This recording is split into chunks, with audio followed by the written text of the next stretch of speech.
नमस्कार श्रोते हो, दीपक रेगे कथाकथन चॅनलवर आज तुम्ही ऐकणार आहात माधुरी वरुडकर यांच्या हृदयांतर या कथासंग्रहातली कथा दुमडलेलं नात्याचं पान. कोरोनानंतरचं जग हळूहळू सावरू लागलं होतं. नकुलाच्या नवऱ्याची नोकरी गेली. बऱ्यापैकी जमवलेली जमापुंजी संपली होती. पण नकुला हारली नाही. तिने घरोघरी जाऊन स्वयंपाकाची कामं सुरू केली. तिच्या हातालाच चव होती. जोशीबाई तिच्यावर खुश होत्या. त्यांच्याकडे ती भांडी देखील घासत असे. त्यांच्याशी तिचे चांगले संबंध होते. माहेरी जायचा प्रश्नच नव्हता. बापू गेल्यानंतर माय मोठ्या काकाकडे राहायला गेली होती. दोन्हीकडे एकादशी आणि शिवरात्र एकत्र नांदत होत्या. दोन्हीकडची परिस्थिती सारखीच होती. नकुलाने आयुष्यात एकच स्वप्न पाहिलं होतं. तिच्या दोन्ही मुली 10 वर्षांची मीरा आणि 5 वर्षांची संगीता, त्या दोघींना तिला खूप शिकवायचं होतं, नोकरीला लावायचं होतं. ती स्वतः शिकलेली नव्हती, पण शिक्षणामुळे नोकरी मिळते हे तिच्या मनावर ठामपणे ठसलं होतं. तिचा नवरा काशीनाथ साधा होता. तिच्यावर प्रेम करायचा, व्यवस्थित नोकरी करायचा. पण नोकरी सुटली तसा तो कोरोनापासून आळशी झाला होता. अधूनमधून दारू पिऊन घरी यायला लागला होता. त्यामुळे नकुलाच्या डोक्याचा त्रास वाढला होता. तो सकाळी निघाला की काम बघत फिरायचा. कधी काम मिळालं तर नकुलाला पैसे आणून द्यायचा, नाहीतर नुसता पडून राहायचा. ते पाहून नकुलाला चीड यायची. म्हणायला शेजारी त्याचा मोठा भाऊ राहायचा. तो कामावर होता, त्याचा स्वभाव चांगला होता. भाऊ आणि जाऊ दोघेही नकुलाला मदत करायचे. तसं सगळं ठीक चाललं होतं. तसं सगळं मनासारखं पण होतं. पण म्हणतात ना, वादळ यायचं असेल तर थांबत नाही, अगदी चोरट्या पावलांनी घरात येतं. नकुलाच्या घरातही आवाज न करता वादळ आलं. बेसावध असलेली नकुला कोसळली, हबकली, पार वेडी पिशी झाली. पिंडागत असलेला तिचा देह त्या वादळात हेलकावे खायला लागला. काही क्षण मन सुन्न झालं. तिच्या मनात सगळ्या जगाबद्दल चीड निर्माण झाली. त्या दिवशी स्वतःचं शरीर सांभाळत नकुलानं गोधडीवर अंग टाकलं. तिच्या शरीराला उभार अजिबात नव्हता. ती सावळी होती, नाकी डोळी नीटस होती, तिचं राहणं चांगलं होतं. त्या दिवशी तिच्या अंगावर हिरव्या रंगाची साडी होती, गळ्यात गळसोली, बारीक मनगटात न बसणाऱ्या बांगड्या आणि पोलक्यावर तिने हौशीनं भरतकाम केलेला हिरवा मिठ्ठू होता. जणू तोच आवेग घेत असल्यागत तिची तळमळ तळमळ होत होती. ती सारखी कूस बदलत होती. झोप येणार नाही याची तिला खात्री होती. पण घरचं काम आणि 6 घरांचा स्वयंपाक करून तिचं शरीर थकलेलं होतं. मनात तर नुसतं संतापाचं वारं भरलं होतं. मनानं खूप त्रागा केला, पण त्यातून काहीही हाती आलं नाही. स्वतःबद्दलची चीड, नाराजी आणि नवऱ्याबद्दलचा तीव्र संताप वावटळीसारखा मनात गोंधळ घालत होता. मनाची नुसती पडझड चालू होती. तिचे हातपाय पार थकून गेले होते. उद्विग्न मनानं ती कधीकधी डोकं बडवून घेई. तिचा नवरा काशीनाथ डोळ्यासमोर आला तरी तिच्या डोक्यात संतापाची तिडीक जात असे. तो बिचारा केविलवाणा चेहरा घेऊन घरात वावरत होता, पण तिच्या मनात त्याच्याबद्दल माया जमा झाली नाही. आपल्याला कसं कळलं नाही या एकाच प्रश्नानं तिचा जीव अधमुसा झाला होता, वर खाली होत होता. 10 वर्षांची मीरा आणि 5 वर्षांची संगीता दोघीही कावऱ्या बावऱ्या झाल्या होत्या.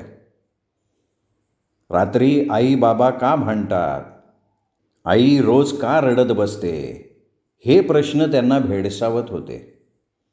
शाळेत जावंसं वाटेना आणि मैत्रिणींशी खेळावंसंही वाटेना. त्यांचा बाप बेवडा नव्हता, पण कधीमधी दारू पिऊन येई, मग आई त्याच्याशी भांडण काढी हे त्यांना माहिती झालं होतं. पण यावेळची भांडणं मात्र वेगळीच होती. रात्री नकुलाला अजिबात झोप नव्हती. लागली तर एखादी डुलकी यायची. तळमळ तळमळ आणि तळमळच सुरू होती तिची. तिला वाटायचं, मायावा नेतारास कोणाला तरी आसन का? माया येदना कुणी समजीन का? बाप्या माणसाला तर काय बी समजणार नाही. मायावानी तरास इतर बायाले होत असीन का? ही आखरीची खेप बाईचा जीव काढून शान ठेवती. नग नग मला काय बी नग. राग मत्सर डावं उजवं काय बी नग. म्या मोप सोसलं, पण इथं हे थांबाय पाहिजे. ती हमसाहमशी रडू लागली आणि रडता रडता झोपी गेली. सकाळी आंबलेलं शरीर सावरत नकुला उठली. अंग जड झालं होतं, डोकं सुन्न झालं होतं. पराकोटीची अस्वस्थता मनात गोंधळ घालत होती. पण कामाला तर जावंच लागणार होतं. सकाळी उठलेल्या काशीनाथनं समजूतदारपणे समोरच्या नळाच्या 2-3 खेपा आणून पाणी भरलं. तो प्लॅस्टिकच्या खुर्चीवर बसला. तो अस्वस्थ होता. तिथे बसून नकुलाची संपूर्ण हालचाल तो निरखत होता. त्याला तिची कीव येत होती. त्याचे पाय विचारांच्या तंद्रीत एकसारखे हालत होते. बरं नसन लागत नग जाऊ कामाले, तो न राहून म्हणाला. ती तिथेच फटकल मारून बसली. नग जाऊ म्हणजे? तिघींले पोसण्याची ऐपत आहे का तुमच्यावाली? तुमच्यावाल्या नोकरी पाण्याचं काय बी खरं नसतं म्हणून तर मले बाहेर जाणं भाग पडते. नकुलाचा सूर रडवेला झाला होता. आवाजात चीड होती. मी असा घरचा स्वयंपाक पाणी करते म्हणून छान हातामध्ये थोडा पैका तरी राहते. नकुला रडायला लागली. तिच्या डोळ्यातनं घळाघळा अश्रू येत होते. नाकातून आलेलं पाणी तिने पदराला पुसलं आणि हाताला रेटा देत ती उठली. वय वय ना, म्या मानतो तू या पायी घर चालते. तू मायासारख्या दादल्याला वेळोवेळी सांभाळतं, पण आता म्या काय करू ते तर सांग. काय करू म्हणजे? थोडंसं इख कुठं भेटन तर आणून द्या, म्हणजे म्या बी सुट आणि तुम्ही बी सुटलास. असं काय बी नको बोलू नकुले. म्या तुला काय बी कमी पडू देणार नाही. कामावरून म्या 10,000 रुपये उचल आणले, मले तर काय बी सुचेना. आपल्याला काय करायला पाहिजे ते बी समजेना. जळलं मेलं ते लक्षण. मले तर निव्वळ लाज आणली तुम्ही. करून सवरून तुम्ही नामा निराळे आणि म्या भोगायली. नकुले त्रास कायले करून राहिली व? ईश्वरानं काही उपाय ठेवला नाही. ईश्वरानं नाही, तुम्ही उपाय ठेवला नाही. आता मले जीव देण्याबिगर गत्यंतरच नाही. न खाता पिता रागारागानं नकुला कामाला निघाली.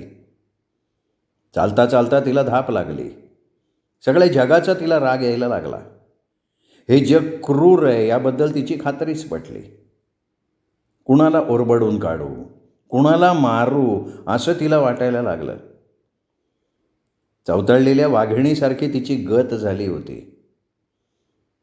चालता चालता तिची गती हळू झाली. तिची पावलं हळूहळू पडू लागली. तिला दम लागला होता. आपण असा वेडेपणा करायला नको असं तिला एक क्षण वाटलं, पण लागलीच तिने तो विचार मनातनं झटकला. चीड आणि संताप पुन्हा तिचं डोकं पोखरू लागले. इकडे काशीनाथ कितीतरी वेळ तिच्या पाठमोऱ्या आकृतीकडे बघत होता. नकुला चिपाडागत झाली होती, थकली होती. तो अस्वस्थ झाला. त्याचा जीव तगमग करायला लागला. त्याच्या मनात तिच्याबद्दल कणव दाटून आले. झालं ते झालं, पण आता नकुला काय केलं म्हणजे आनंदी होईल हे त्याला कळेना. आपलं चुकलंच. काय कसं कधी हा विचार करायला वेळच नाही मिळाला. हळूहळू चालणारी नकुला जोशीबाईंच्या घरी पोहोचली. नेहमीपेक्षा लवकर. जोशीबाईंचं घर तिचं हक्काचं घर होतं. मनातलं बोलण्याची जागा होती. का गं इतक्या लवकर? त्यांनी विचारलं. ती न बोलता मान घालून दारातनं आत जायला लागली. तिचं खूप दिवसांपासनं तंत्र बिनसलं होतं हे जोशीबाईंना माहिती होतं. गॅसवर चहा उकळत होता. हे बघ चहा घे, बिस्किटं घे आणि मग कामाला लाग हं. त्यांच्या या प्रेमाच्या बोलण्यानं इतका वेळ दाबून धरलेलं रडू बांध फुटल्यागत वाहू लागलं आणि नकुला धाय मोकलून रडायला लागली. अगं काय झालंय? रडणं हा उपाय आहे का कशावरही? हे बघ रडण्याने प्रश्न मिटत नाहीत. मले तर जीव द्यावा वाटून राहिला ताई. काहीतरीच काय बोलतीयस? तू आधी शांत हो बरं. शांतपणा धरू कसा ताई? मले असं कसं कळलं नाही हो ताई? ती हमशी रडायला लागली. जोशीबाईंना तिला कसं समजवावं कळेना. ती कितीतरी वेळ रडत होती आणि त्या समजवत होत्या. मग तिचीच तिला लाज वाटली आणि ती ताडकन उठली. ओट्यावरची भांडी उचलत भांडी घासायला बसली. 4 महिन्यांपासनं तेच पालुपद सुरू होतं. सारखी रडारड, नशिबाला कोचणं सुरू होतं. रडून रडून डोळे सुजले होते. घर भणाणलं होतं. पोरी भणाणल्या होत्या. भांडी एका लयीत घासता घासता नकुलाच्या मनात विचारांचं आवर्तन उठत होतं. ती जोर देऊन भांडे घासत होती. जणू काही तिच्या मनातल्या रागाचा ती निचराच करत होती. तिच्या डोळ्यासमोर तिचं बालपण तरळलं. निरागस बालपणात तिला एक गोष्ट नक्की आठवत होती, ते म्हणजे बापू. तिचा बाप. तिचा बाप तिचा खूप राग करायचा. तिच्यावर चिडायचा. ताई अक्का बापूसमोर बिनधास्त वागत त्यांच्या मांडीवर बसत. पण बापूला पाहून नकुलाचा जीव दडपत असे. बापू खुश व्हावा म्हणून ती काहीतरी करायला जाई आणि बापू अधिकच चिडत असे. अंगावर जोरजोरात ओरडणं, वेळप्रसंगी हात उगारणं या गोष्टी तर तिच्या बाबतीत नेहमीच ठरलेले असत. नंतर एका प्रसंगानं तिला शहाणपण दिलं. नावडती असल्याची जाणीव करून दिली. त्या दिवशी नकुला नाचत गात अंगणात पावसात भिजत होती. रिमझिम रिमझिम पावसाचे थेंब तिच्या अंगावरनं लढिवाळपणे घरंगळत होते.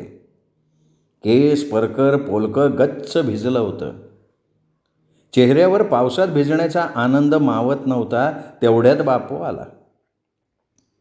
तिचं भिजणं नाचणं पाहून त्याच्या डोक्यात संतापाची तिडीक गेली. नकुशे, त्याने चिडून आवाज दिला. त्याच्या आवाजाने नकुला थरथर कापायला लागली. तिच्या तोंडून शब्द फुटेना. बापूची तिला खूप भीती वाटायला लागली. आपलं काय चुकलं हे तिला कळलंच नाही. चल भाई घरात, भिजायली काय?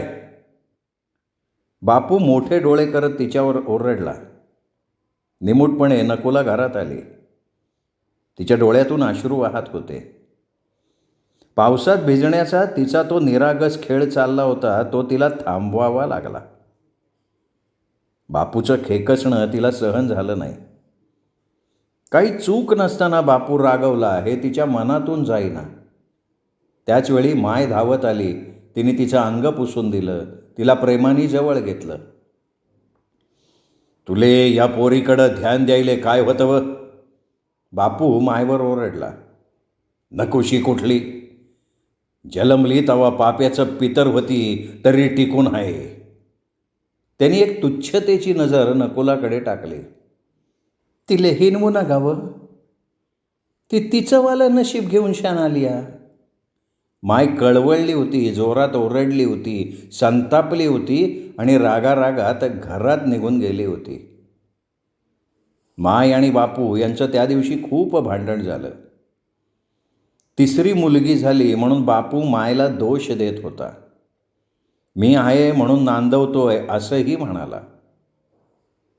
माय रडायला लागली. नकुला चांगलीच हबकली.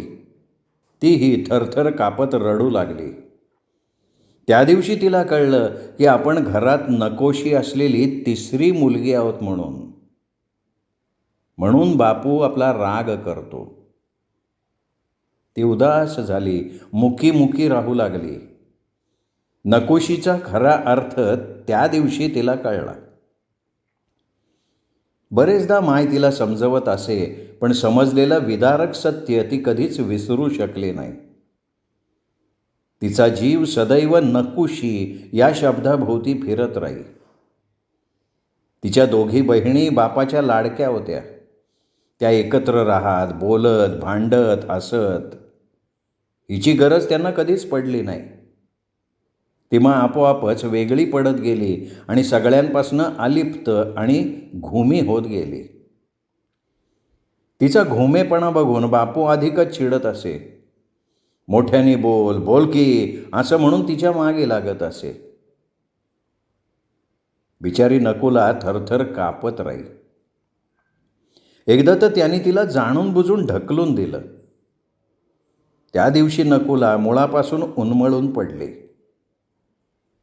ही गोष्ट तिला कोणाला सांगता आली नाही, पण ती गोष्ट तिच्या हृदयाला सतत टोचत राहिली होती. रोज मायचं आणि बापूचं भांडण होई. ताई आणि अक्काचं लग्न होईपर्यंत कसाबसा बापू घरात टिकला, म्हणजे मायनीच त्याला सांभाळून घेतलं. मग मात्र तो दोघींची जबाबदारी टाळून कुठेतरी निघून गेला. मायनी खूप शोधलं, पण बापू सापडला नाही. माय बिचारी तिच्यासाठी जगत राहिली.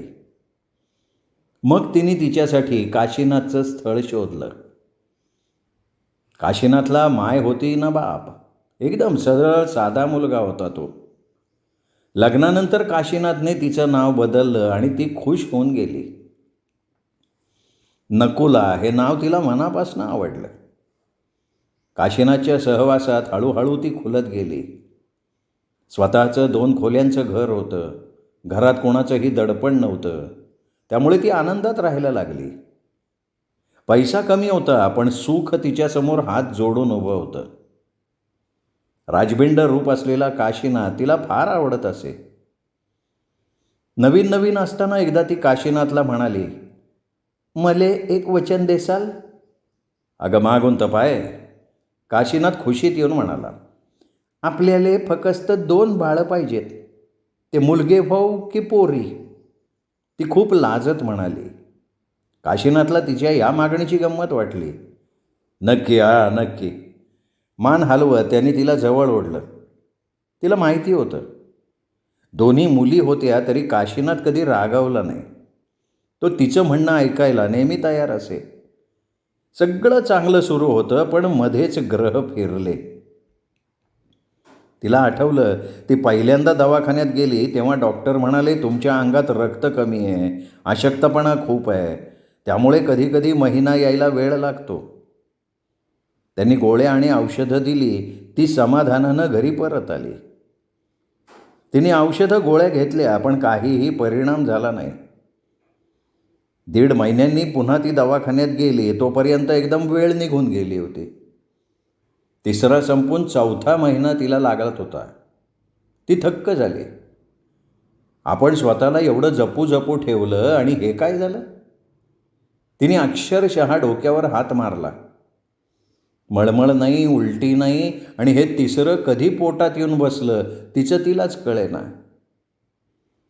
त्या दिवशीपासून तिचा त्रागा सुरू झाला.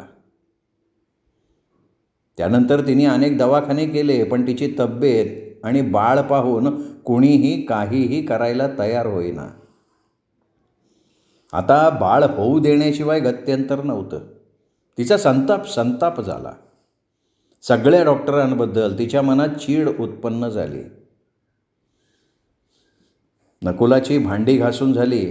तिने खरकट्यानं मोरी चक्क धुवून टाकली आणि स्वयंपाकाच्या ओट्याजवळ आली. "अगं राहू देत, आज नुसती खिचडी करायची आहे, मी करून घेईन हो. आणि आता उगाचच त्रागा करू नकोस, नवऱ्यावर चिडू नकोस. तुझा नवरा चांगला आहे गं." जोशीबाई फळांची पिशवी तिच्यासमोर धरत म्हणाल्या, त्यांनी तिच्या पाठीवरनं हातही फिरवला. सगळ्याच कामावरच्या मालकिणी तिची काळजी करत होत्या, तिला खाऊपिऊ घालत होत्या.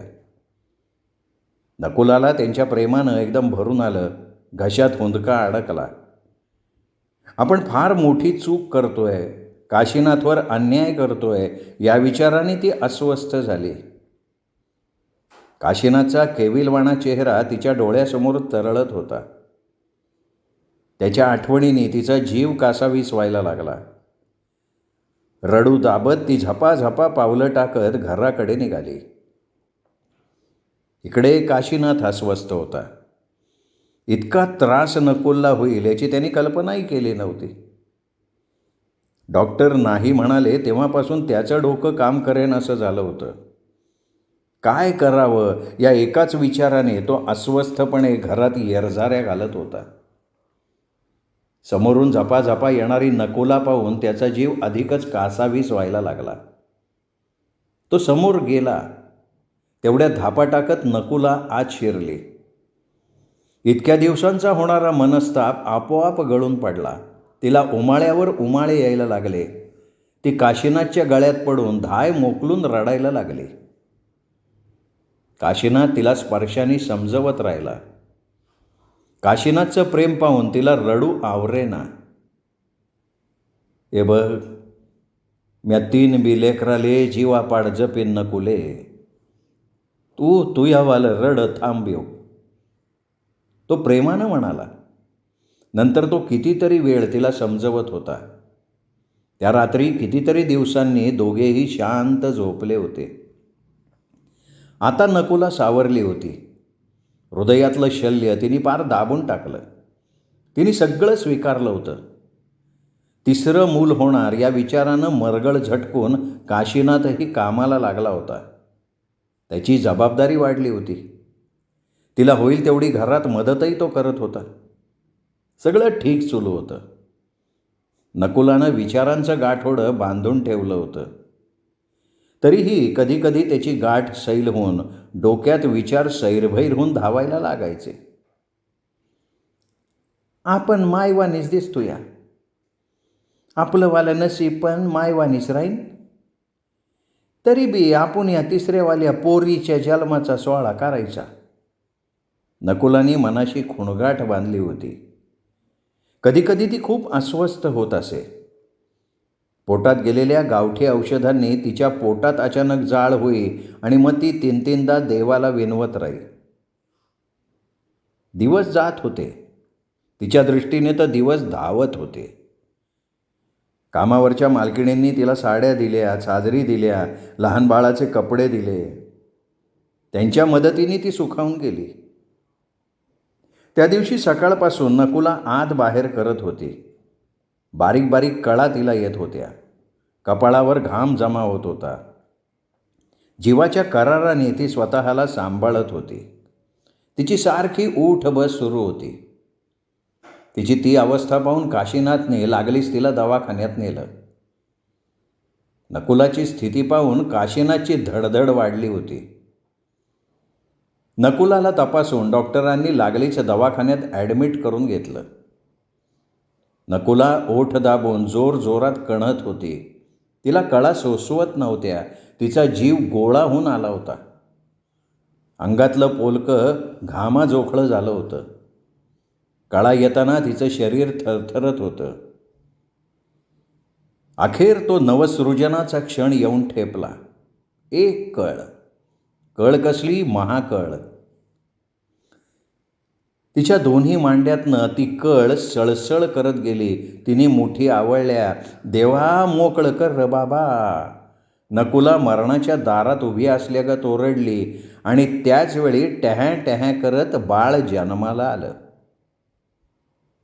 दमलेली नकुला थोडा वेळ शांत पडून राहिली. तिने दीर्घ श्वास घेतला. मुलगा झाला 8 पौंड. नर्स आनंदानं हसत म्हणाली. नकुलाचा तिच्या कानावर विश्वास बसेना. मले भाव झालाय. लहान संगीता दवाखान्यातच नाचू लागली. नकुला दवाखान्यात ॲडमिट आहे असं कळल्यावर घाईघाईने जोशीबाईंनी साजूक तुपातला शिरा भाजला आणि डबा घेऊन त्याच वेळी त्या दवाखान्यात आल्या. त्यांच्या चेहऱ्यावर आनंदाचं हसू तरळलं. गोबऱ्या गालाचं स्वच्छ केलेलं बाळ त्यांनी दिलेल्या मौसूत साडीत गाढ झोपलं होतं. आनंदित झालेले काशीनाथ आणि नकुला बाळाकडे बघून सगळा त्रास विसरून गेले. त्यांना स्वतःचाच हेवा वाटायला लागला. दोघेही त्याच्याकडे अनिमिष नजरेनं बघत राहिले. भान विसरून दुमडलेलं नात्याचं पान सरळ होऊन आनंदानं डुलत होतं. श्रोते हो, तुम्ही ऐकत होता तर माधुरी वरुडकर लिखित कथा दुमडलेलं नात्याचं पान. कथा कशी वाटली कमेंट करून जरूर कळवा. या कथेचा व्हिडिओ लाईक करा, हाईप करा.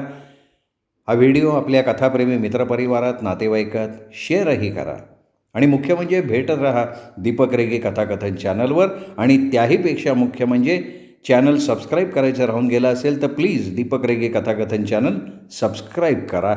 एवढीच विनंती करतो. थांबतो. नमस्कार.